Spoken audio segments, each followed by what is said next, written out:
চলে এসেছি আরও একটা সহজ রেসিপি তোমাদের সাথে শেয়ার করবার জন্য।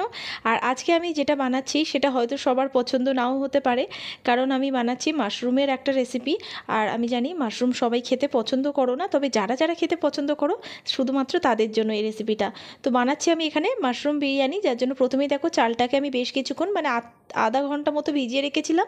তারপরে সেটা ভালো করে ধুয়ে নিয়ে এখানে দেখো জলের মধ্যে একটু নুন দিয়েছি, জলটা ফুটছিল তো জলের মধ্যে নুন দিয়েছি, দেওয়ার পরে শুধু চালটা দিয়ে দিয়েছি। ভাতটা এখানে হয়ে এসছে, গ্যাসটা আমি এই মুহূর্তে অফ করে দিয়ে ভাতটা একটু ছেঁকে নেব, মানে জলটা ফেলে দেব।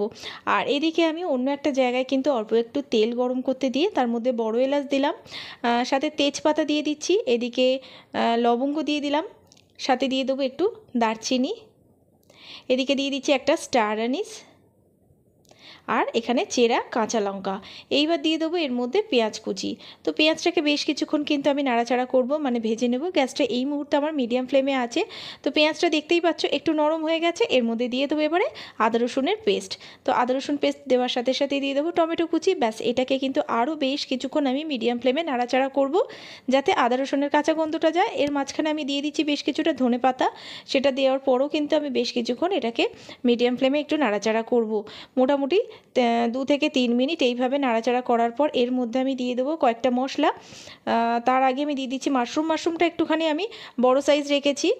তারপরে দিয়ে দিচ্ছি এর মধ্যে হলুদ গুঁড়ো, সাথে এখানে কাশ্মীরি লাল লঙ্কা গুঁড়ো, আর এটা দিচ্ছি ঝাল লাল লঙ্কা গুঁড়ো, সাথে এখানে ধনে গুঁড়ো, একটু জিরে গুঁড়ো, স্বাদ মতো নুন, দিয়ে দেবো এখানে গরম মশলা গুঁড়ো।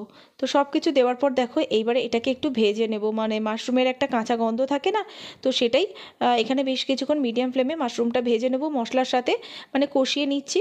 তো দেখো বেশ কিছুক্ষণ, মানে 3 থেকে 4 মিনিট এইভাবে নাড়াচাড়া করার পরে তো এটা প্রায় নরম হয়ে এসেছে। সামান্য একটু আমি এর মধ্যে জল অ্যাড করে দিলাম, খুব বেশি কিন্তু জল দেব না।